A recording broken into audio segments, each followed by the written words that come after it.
Good evening. Welcome to another edition of the 411 Talk Zone radio show right here on YouTube. My name is Leon Jones, and tonight I'm going with the topic that I told you about a long time ago. Family is overrated. Now, I'm going to show you why family is overrated in a minute. Now, talking about family. Family used to be nuclear and extended. Family used to support each other. But now, if you look at what's happening today, there really isn't any nuclear families. Now, of course, I got a news story to tell you that there was an incident that took place in Atlanta, Georgia, and it involved a brother and a sister. Now, I'm going to share my screen. And I'm going to tell you why family is overrated. From WSBN Atlanta, Georgia woman stabs brother because he wouldn't let her have lasagna. Again, Georgia woman stabs her brother because he wouldn't let her have lasagna. Now, that's what police say. Now, a Georgia woman has found herself in hot water after allegedly, notice what I said, allegedly stabbing her brother over a love of pasta. Now, Columbia County deputies were called to the 400 block of Millwater Court in reference to a domestic situation. Prior to deputies arriving, dispatch got a call from the victim, Ernest Hardwick, who said his sister, Brilena Hardwick, stabbed him. Ernest Hardwick also told deputies that he had locked himself in the laundry room while calling 911. Now, according to the incident report, Ernest Hardwick and Brilena Hardwick began arguing over dinner. After several minutes passed, Brilena Hardwick allegedly started yelling at her brother, Ernest Hardwick, and told him, "Just hit me in the head with the stove door." Ernest Hardwick, again, and her sister were arguing.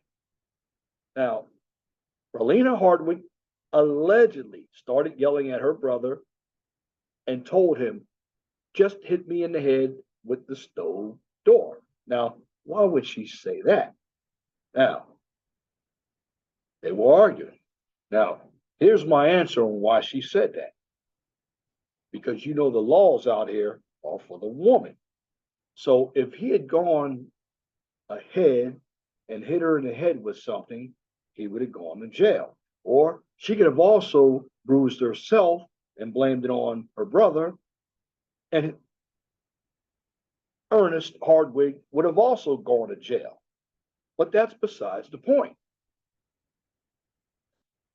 When the police were called, they were asked why they were arguing. She said he would not allow her to get the lasagna out of the refrigerator, the report states. So this sounds very similar to an incident that took place back in 2017, 2018, here in my home state of Indiana. And that news story came out where a woman attacked a man over a piece of chicken. And somebody's going to ask me, are these individuals black? Absolutely. Now, I'm not saying we're the only ones who fight over some outrageous BS. But I will tell you, black people, we love getting attention with our dysfunction. Now, over some lasagna. Now, that's according to what the police report said. Now, she told authorities she allegedly blacked out for several minutes after arguing with her brother and saw a knife in her hand and Ernest Hardwick running to the laundry room with a wound in his back. Again, her sister, his sister, sister's name is Brilena Hardwick. She told authorities she allegedly blacked out for several minutes after arguing with her brother and saw a knife in her hand and Ernest Hardwick running to the laundry room with a wound in his back. Now, of course, this is from Atlanta News, and there's really not any concrete facts. I'm just giving you the story as it appears. There has to be more research, but everything is allegedly.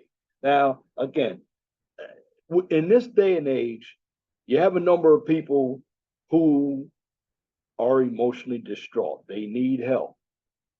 They're fighting over anything.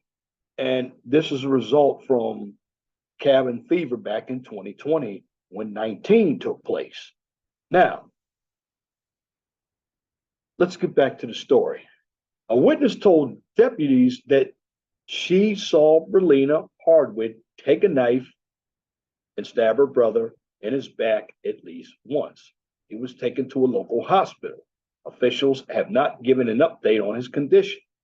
She was arrested and taken to the Columbia County Detention Center. She's charged with aggravated assault and possession of a firearm or a knife during the commission of a crime. Now, let me just put this in perspective here.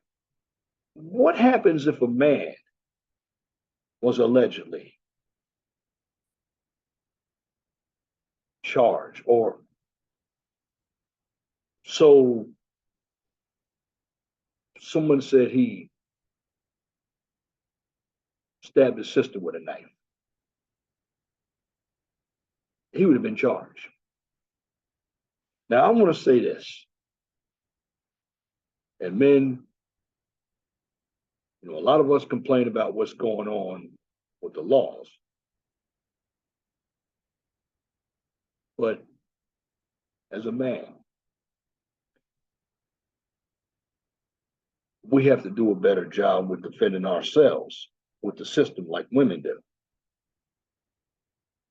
Because if you look at what's going on here, because this is just another story with a lot of allegedness going on. So do I take the story forthright or not? I'm just going to, like I do every story, ask the questions. Well, who was the witness who saw the sister with a knife?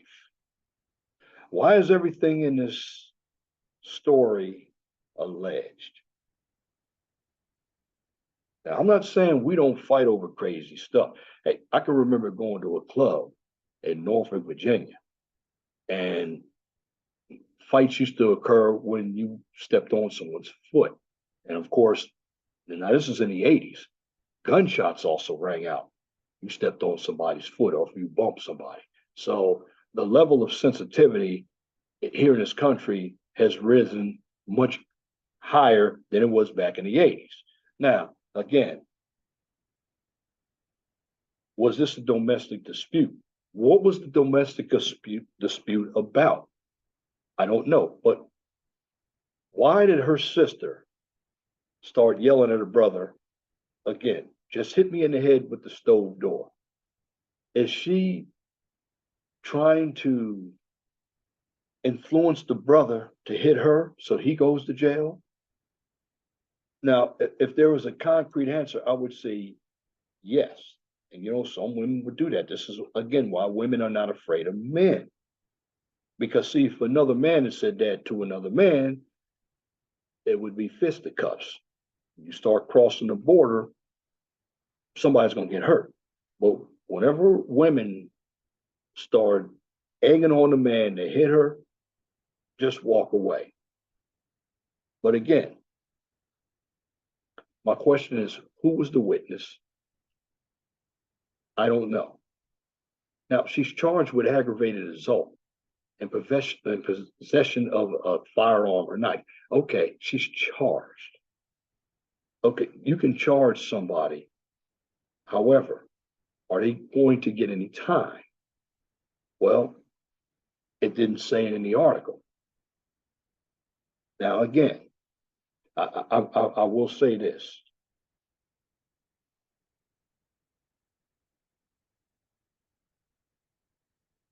This was a worthy news story that I got a hold of because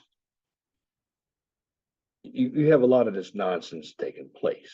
I mean, I live here in the state of Indiana, and crime is outrageous. And I'm talking about fatal crimes where people are being killed over something silly. I go back to, I believe it was in Pennsylvania, where two individuals killed five family members. I believe it was Braddock, Pennsylvania, at a cookout. I don't know what happened to those two boys. I don't know if it was gang activity or not, but I'm bringing this to the forefront because these are family members. And again, family is supposed to be the nucleus. It's not. I look at family as more or less a mooch machine. If you have money, you can mooch off of other family members. If you don't have money, you're going to be put out on the street, or you will be allowed to live at home forever. But a domestic dispute is a domestic dispute. And I can remember, and I sent the video out to the Little Big Nate show where a woman was getting ready to leave another woman, and this was a black lesbian couple, and and this is in Detroit, and she shot the woman 4 times in the vagina, and the woman lived to tell about it. And the woman was the girl who was leaving the girl who shot her. Now, again, violent crimes are happening. Now, I don't have the statistics on whether they're up or down, but I don't care what kind of statistics we read. It seems like America is getting more and more violent.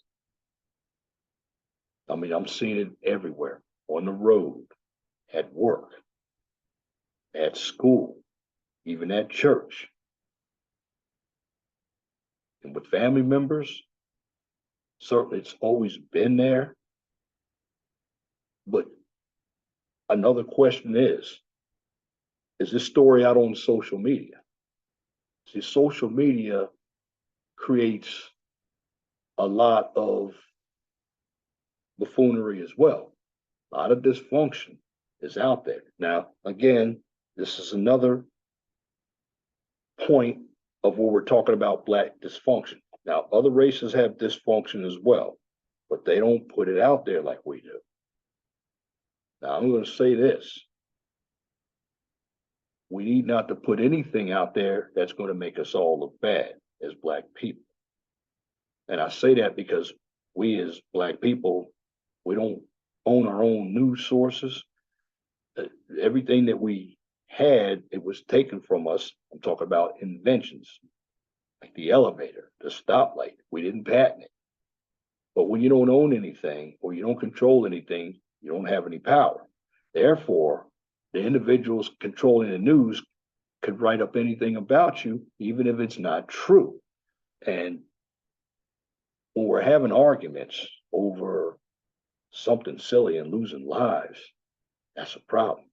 Now, it's always happened, but it's happening more and more because you have people, you have the media, you have World Star Hip Hop, you have Facebook, they're putting it out there. So, with the story, I just want you all to tell me what you think. Do you have questions about it?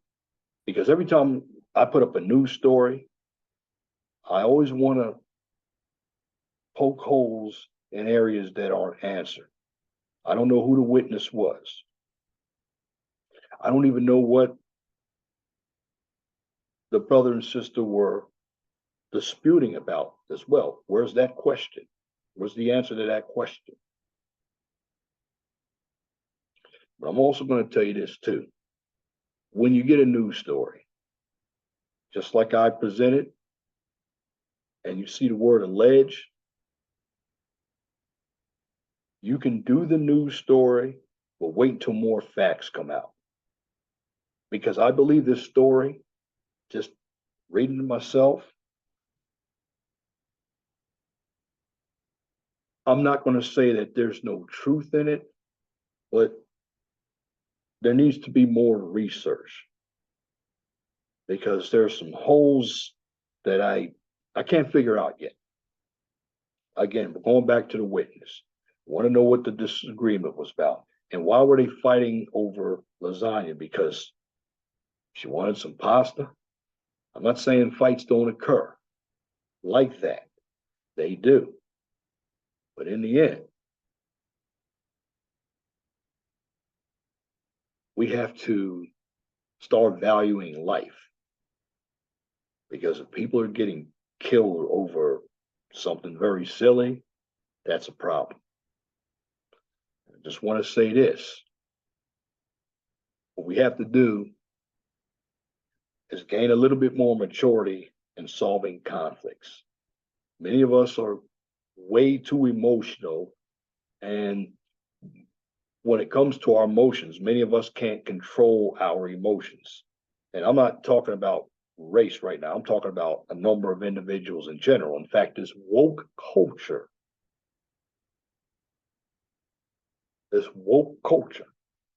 has done some damage. Let me give you another example. Going off the topic a little bit, Walmarts in Portland, Oregon are closing. Most of them because of a lot of theft. Now, you know, in California, the individual couldn't be prosecuted if they had shoplifted under $1,000 worth of merchandise. Well, the problem with that is you give individuals free range to go in and rob any business that they want. Now, these are the leaders, your politicians. And again, you get the government you deserve based on, number one, your knowledge of your government or what you want out of your government. Now, if you're looking for your government to give you everything free, there's a problem because in life, there's nothing free. Somebody is paying, whether it's with their life or whether it's with their tax money, somebody's paying. But again, you have a number of Walmarts, and shout out to Reg the Bad Guy. He did the story on this. And I went and read it myself. And it's not shocking because those woke cities like Portland, Oregon, and Seattle, that's contributing to the woke mindset. And the word woke is very dangerous. People who are woke are very delusional. They're very impulsive emotionally. They don't gather facts. They just think from an emotional standpoint. And they want to use bully tactics to try to prove their point. Why? Because nobody believes in their value system. Their value system is very destructive. I'm going back to this family. 30, 40 years ago, yes, kids fought. Brothers and sisters fought.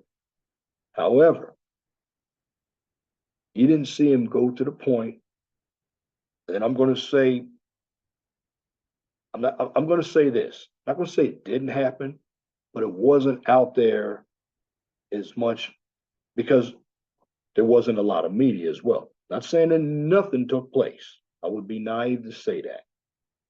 But media glorifies everything today. And even with that story, that's a problem. In fact, people, they love chaos. That's a big problem. They don't like anything that's positive. And I can prove it to you. Look at YouTube. A number of individuals, they get a lot of views, a lot of subscribers off of something chaotic, dysfunctional. They can see that behavior. It's entertainment to them. But when something is serious, like a news story that could affect you, no views. Now, that tells me the mindset of the individual. Now, I'm not saying they're stupid, but bottom line, individuals today want to be entertained. And sometimes entertainment will lead you into arguments, and those arguments could lead to a fatality. Now, again, if this brother's sister stabbed him in the back, she should be charged with attempted murder. Because why would you stab somebody? That's another question. What got her that upset to stab her brother if it happened? Please, somebody answer that question for me. And again, when you do news stories and you read them, make sure you have some questions. Because every news story I've done, I always have a question. And who's doing a news story? Because you have a lot of op-eds as well, where people are coming with their own opinions of what they think. Never think. Get yourself some sources, some good sources, and research it yourself. And then come up with an answer. But don't come up with an answer from an emotional standpoint. Why? Because emotions cloud critical thinking. And that's my commentary for this edition of the 411 Talk Zone radio show right here on YouTube. If you like what I just presented, please comment, share, and subscribe. And if you're looking for some STEM content, check out my second channel, the QCIS channel. On that channel, you get a daily dose of science, technology, engineering, and math. Now, if you cannot find the 411 Talk Zone radio show or the QCIS channel on YouTube, you can check both of those channels out on Twitter. Now, for the QCIS channel, I take it one step further because it is an educational channel. You can also find the QCIS channel on my LinkedIn page. And in the end, be blessed for what you have. Don't worry about what you don't have. Always know that the sun rises in the east and sets in the west. If it doesn't apply, let it fly. But if the shoe fits, wear it. If you don't like the shoe, change it. And once again, thank you for listening to this edition of the 411 Talk Zone radio show right here on YouTube. Till next time, my name is Leon Jones. I want you all to have a wonderful and gracious evening. God bless you. I'm out.